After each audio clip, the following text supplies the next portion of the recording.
What is going on, ladies and gentlemen? My name is Espresso, and welcome back to another video here today on the channel. In this one, we're going to be taking a look at something that is rather interesting to me and something that has been on my mind for quite some time now, and I want to discuss it a little bit here with you guys, the possibilities of this happening. Is it something that is possible, and will we likely see it? And that is really not necessarily the topic of DLC 5 per se in its own regard as a full-fledged map pack, but rather the addition of different stuff and content coming to Black Ops 3 throughout 2017.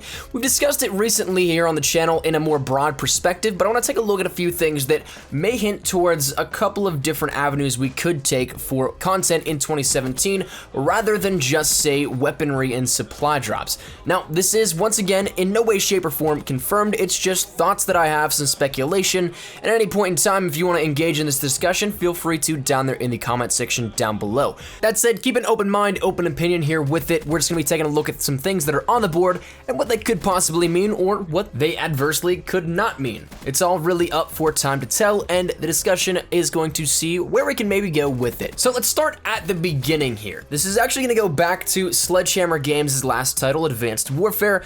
This is actually not the first time that we've seen additional content post-launch added into a game after the next title has come out. That actually happened with Advanced Warfare for about 2, maybe 3 months after the launch of Black Ops 3. There was support into Black Ops 3, but from Sledgehammer's end, including new weapons, double XP weekends, double legendary weekends, things like that, and other things to keep players intrigued in Advanced Warfare if they did not so choose to get Black Ops 3. However, what is new this time around is the fact that we've had a full-fledged announcement for content not only just a couple of months into Infinite Warfare, but the entirety of the 2017 lifecycle for Call of Duty. So basically, up until Sledgehammer's next title, we're going to be guaranteed some stuff here and there from Treyarch on Black Ops 3. Now, this was a bold statement by Treyarch to be made at their holiday live stream. Right around Christmas time, they had a stream that said, hey, basically, thanks for everything here in the past year. You guys are absolutely awesome fans. Happy holidays from us here at Treyarch. And oh, by the way, we're going to be giving you more DLC in the next coming year. So if you guys are still on Black Ops 3, don't worry, we got you covered. Now, there was no real context in what this actually meant, what we could expect here with this, but it is interesting to note just what scale we are on here. We've never had a full-fledged announcement, so therefore we can assume that it's going to be stuff more so than just periodic weapons and maybe more than just the Newton's Cookbook feature, and therefore that gets me a little bit excited. What could it be? My personal thoughts and theories might deal more so with the zombies end than anything. We will continue to have weaponry added into Black Ops 3 for multiplayer players, as well as there's supposedly another feature on the way here, a major feature like Newton's Cookbook, or not necessarily like it, but in a comparable size and gameplay aspect coming to Black Ops 3. That's the rumor on the table right now, but the zombies end might have some things in the way of remakes, remasters of maps, or something similar. Now, we've mentioned this here alternatively, but I kind of want to piece it all together for you guys, and that is the idea of map remakes in the sense that we've already seen a couple of loading screens that have been changed, and this goes back all the way to before when Black Ops 3 actually ended up being launched. Back in, I want to say July of last year, there was something called the DICE Summit, where game developers go and basically just share experiences, stories, and maybe tease some things coming up for their next titles with other people in the industry, and then rather regular people that want to go here with it. Well, Treyarch was out there with the Zombies team discussing the development of Zombies, how it almost came to not be, how it was almost scrapped entirely in World at War, because it was this project that wasn't really ever sanctioned and was just a little bit of a rogue and kind of free-form thing they put together in some free time, or rather actually the story goes that they were working on that more so than the actual game, so it almost became a little bit of a problem there. But regardless, they talked about the backstory, where it was going, and where it got to with what was going to be Black Ops 3, and in that, they gave a little bit of a couple of teasers out there in the way of some images we've never seen before, and one that really stuck out with the community was one that was actually of Doris's loading screen from World at War and Black Ops 1 with the Resurrection map pack, but it was changed up, it was different, it wasn't how we remembered it, and that got a lot of people thinking. Well, if you fast forward a couple of months to the launch with the collector's editions of Black Ops 3, you got the Giant, which was a remake of Doris from World at War, and once again from Black Ops 1 in the Resurrection map pack.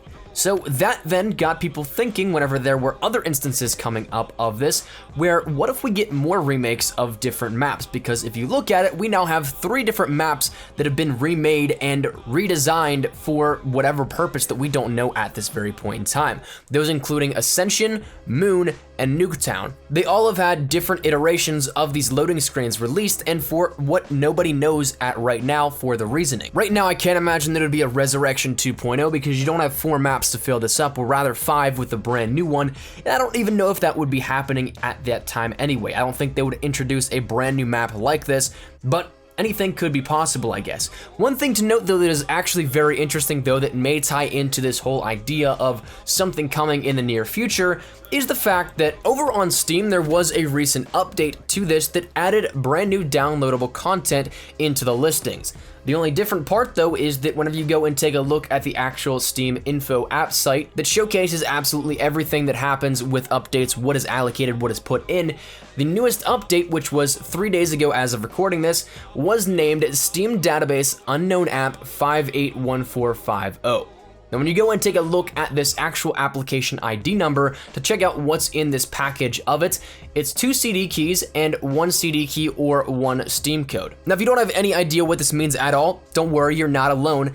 But I'll tell you one thing that's really interesting as well. Every map pack before it is released is named and described as such here with it. It's a hidden thing to the public, but it is out there in the database for the updates and that people can see. It just doesn't have a name attached to it. So is this something that may hint towards either a map or a map pack coming in the future?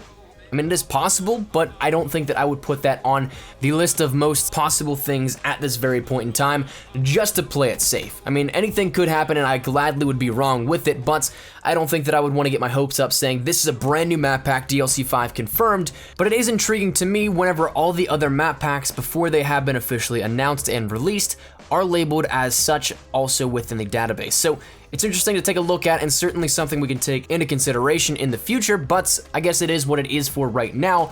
One thing also that resonates and may play into this idea of multiple maps coming at some point in time or updates that keep the content coming for either zombies players, multiplayer players, whatever it may be, and maybe even not in the sense of full map packs and fledged maps coming to the game, but rather updates that change the playing experience actually stems back to right before Revelations came out. There was a tweet sent to Activision support saying, reply to this if there is a super Easter egg in Black Ops Zombies. The Activision support Twitter then replied to it, nah, we're not falling for this trick. So that's something that back then really sparked a discussion in the zombies community and still I think resonates a little bit further because there was this whole idea, there were these strings and these assets in game code that all pointed to a super Easter egg, something that was an overarching Easter egg that you could then take into consideration and maybe find an alternate ending to Revelations. That was something that a lot of people speculated on and a lot of people really hoped to see because everything seemed to be in place, but it just never panned out to be such.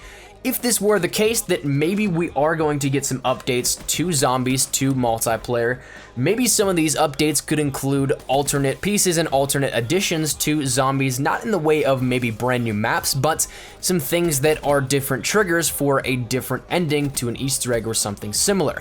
My theory from the get-go with the whole super Easter egg thing was that maybe we would have to go back and do all the Easter eggs over again, but instead of doing what we did, do the mirror opposite of it so that we create an alternate timeline for ourselves and then maybe we say take down Monty instead of the Shadow Man in Revelation. It offers this alternate reality, this alternate ending than that of what we had with Revelation's ending in defeating the Shadow Man and starting the loop all over again. So I think it's definitely something interesting and that would be a very cool little way that we get content coming to Black Ops 3, especially on the zombie side, just have little updates here for it. But with all that said, it definitely is interesting to take a look at what we might get in the future. There are hints scattered around, and whether or not there actually is action taken upon those, well, that's something that right now we don't know of as a general public. However, what we do know is that Treyarch has promised us content throughout 2017. To what extent, we don't know, but we are promised something.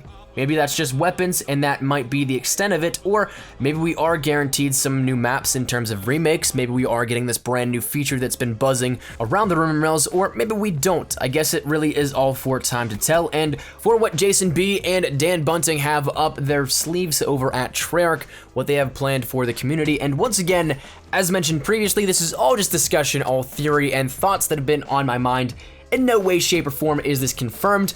I just thought it'd be interesting to bring this as a little bit of a discussion. What do you guys want to see as a DLC 5, if we can even call it that? What do you want to see released in 2017, rather? And is it something that any of this stuff, do you think it's possible that we could see it coming up in the next year or so? That said, though, we're going to wrap it up. So, love to hear what you guys have to say on the subject. Anything that you might feel you can add here with it, whatever you don't agree with or you do agree with, feel free to drop it down there. But if you guys did enjoy the video, make sure you drop a like down below. And if you guys are new to the channel, maybe consider subscribing to stay up to date with everything Black Ops 3, Modern Warfare Remastered, Infinite Warfare, and anything Call of Duty related. So if that interests you at all, make sure you stick it right here on the channel. And one final thing, if you guys want to follow me over on Twitter, that is the best place to connect with me here outside of YouTube. I practically live on Twitter, so if you guys want to strike up a conversation, ask me a question, whatever it may be, link is down there in the description below to that. But thank you dudes so much for watching. Hopefully you guys are having a great day. I'll see you guys later. My name is Nikolai Espresso. Take care and peace.